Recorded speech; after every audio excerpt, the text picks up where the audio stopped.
I will explain now how I was able to catch all of this move to the upside.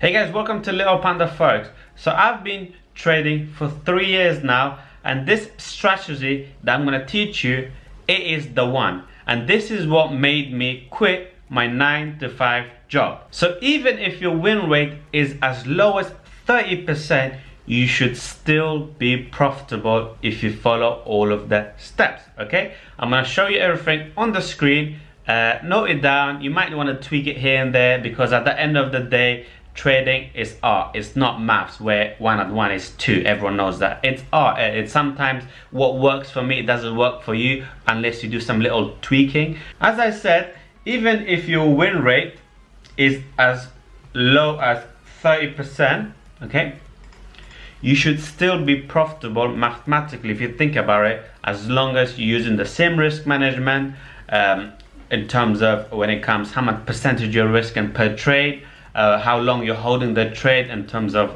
risk to reward ratio. You should be profitable. Okay, here is what we're gonna do. Let's assume our win rate is 30%. Okay, what we're going to do is we are going to go after 1 to 5 risk to reward ratio trades only. This is important. Okay, and we are going to stick to 1% risk. Okay, now if you do this, let's say you lose 4 trades and you win. So 4 trades you lost, 1 trade it's a winner. Immediately you're plus 1%. Do you get it? So now let's go and you do, let's say, 10 trades. Okay, you do 10 trades, you lose 8 of them. Yeah, so you're down minus 8%, but you win 2 of them. So 2 times 5 is what? 10. So now you're up 10%. Take away the losses that you had, you would still be up 2% and plus. And this is the beauty of using a good risk to reward ratio and sticking to consistent risk management throughout the whole thing. Now, I'm going to teach you something that you've probably never seen before, or you've seen it but the opposite. Okay, so the basic idea is that everyone knows this as far as smart money is concerned. If we have some sort of structure and we break, then we have an order block here. Okay, everyone knows that when price comes to here, we would be looking for sells to go down, right? What I'm going to teach you is you're not going to be looking for sells, you're going to look for buy. But you might be asking me, but Panda, the whole idea is to sell high, buy low. I know, but you have to understand that the majority of the people would be automatically looking at sells. So if you're looking at buy, you're like in that 5% that is more likely to be winning this trade. So, but when it comes to this style of trading, you have to be very careful that you are looking out for the proper trade. The setup has to be perfect. Okay, now I'm going to show you a trade that I actually took myself on my funded account. I risked $2,000 and I went for a 1 to 3 RR. I wanted to get 5, but I wasn't sure if price would give me 5, but 1 to 3 was more high probable. So I risked $2,000, it went my way, I made 3 times my risk, which was $6,000 in profit. I'll put the profit or the screenshot from MT4 on the screen right now, so you can have a look. This was on my funded account, so I can't wait to have that withdrawal. Now, coming to this, let me show you the actual charts so you can understand how this works. So I will explain now how I was able to catch all of this move to the upside and I made $6,000. As simple as that. So what can we see here? Immediately we know that there is an order block sitting here, okay, which hasn't been tapped yet, and people would say, okay, we have a break of structure. So some would say this break of structure is here, some would say it's here, some would say here. Let's just go here. That would apply to the majority of the people. The assumption is that when price comes and touches this order block, we would be looking for sells. But we are not looking at that. That's what 95% of the people are doing. We are going to look for buys as long as there is confirmation. This is key. Otherwise, you would be literally buying high, and that's not something you want to do. The only reason we can do this is because we're waiting for very precise and specific confirmations. Okay, so let me zoom in so we can get the chart very clear. Okay, so price has tapped into this order block. It's been mitigated. Some people would just enter subs right away. Some people would wait for confirmation. Now, the key point that you have to pay attention is that when this price went up, it wicked above the order block. Therefore, there's no money sitting here by the banks. You have to understand that, because it wicked. Otherwise, it wouldn't have wicked. It just doesn't make sense. The whole idea of mitigation doesn't work. Mitigation is basically the concept where price came, tapped into the order block. That's an order block that has been mitigated. Unmitigated order block is basically the same order block, but at this point of time where nothing has wicked into it. Okay, this has been mitigated. That's the only difference. Okay, we're looking for buys, but since price has broke down to the downside and it was a very aggressive push to the downside, we have to be very careful, because we don't want to basically be buying high. The only reason we would be buying high is if we get confirmation. Otherwise, Now, we play price to see what happens. It's very important you let price do its thing. Don't predict. Be able to adapt to the situation. Okay. All of this, we do nothing. We let price do its thing. Price is just playing around at that area. Woo!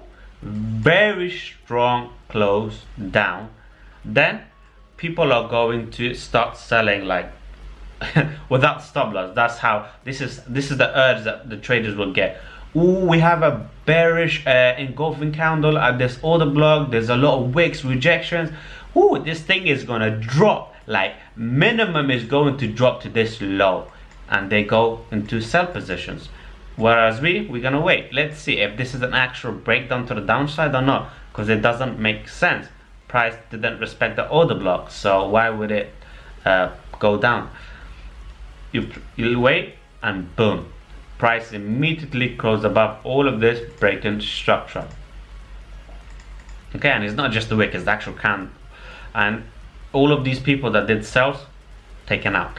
Now, this is when I got a confirmation that I need to buy, because price is telling me I'm very bullish.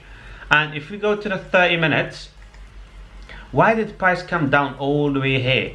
You have to understand that price came down all the way here to tap into this order block, which it did, and at the same time, while it's going down to the downside, it liquidated all of these people here.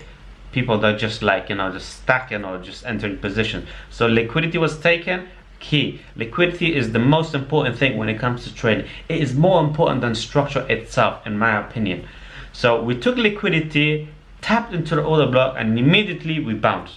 This was beautiful. Then I went on the 15 minutes and I saw that this order block hasn't been mitigated. This is the only reason. Here, price could potentially come to fill this imbalance, or you can just come and tap into this order block. In my opinion, I thought price is just going to come here and then fly. Wouldn't give any people any chance to like close positions if their stop loss a bit higher, sellers. So what I did, I entered a buy through a limit. So I put buy limit around here. Now, where was I targeting? I was targeting this area here. Over here. Okay. Somewhere here. Okay. I think my exact take profit was 93 something, but I'll just go with this. So my aim was here. Okay. Now, since my aim was there, I wanted to get a 1 to 3 off from this trade. So what I did, I adjusted my stop loss to bring it to a 3, just like that. Okay, you guys with me?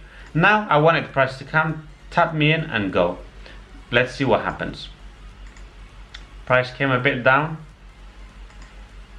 Now at this point, I was triggered. Now you have to understand that price has mitigated this order block, but still it can come back for like a second retest. Okay. And that's what exactly happened. Price came for a more deeper retracement into the order block, and then again it closed very strongly. Okay, all of this, see, price came back, corrected itself, moved up. At this point, I've moved my stop loss to break even, and the rest is basically history. And price it went higher, much higher.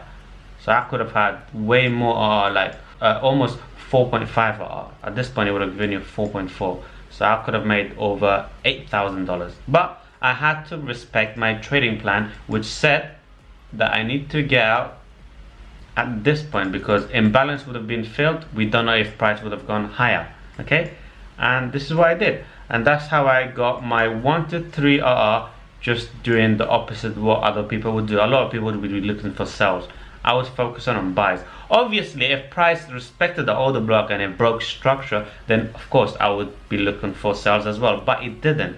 What it did, it invalidated the order block, and then it was very strongly closed to the upside. There was another buy opportunity around here where price took all of these low through this. It closed strongly. I looked for some sort of pullback, I never got it, and then it just flew. But this time it was good. And this is the strategy that you can use to be profitable, but you have to be consistent with two things. One, with your risk to reward ratio. So if you're gonna go for 1 to 3, go for 1 to 3. If you're going to go for 1 to 5, go 1 to 5. Don't get out at 1 to 2 or 1 to 1, or it just won't make sense from a mathematical standpoint. And also make sure you're using the same amount of risk per trade, not 2% on this trade, 3% on that, 1% on that, 0.5. No, be consistent, otherwise it won't work. And even if your trading style gives you a win rate as low as 30%, you still should be profitable, as I explained early on. So yeah guys, go out there and practice this and see how it goes. Leave a like, subscribe, and I will see you guys next time. Peace.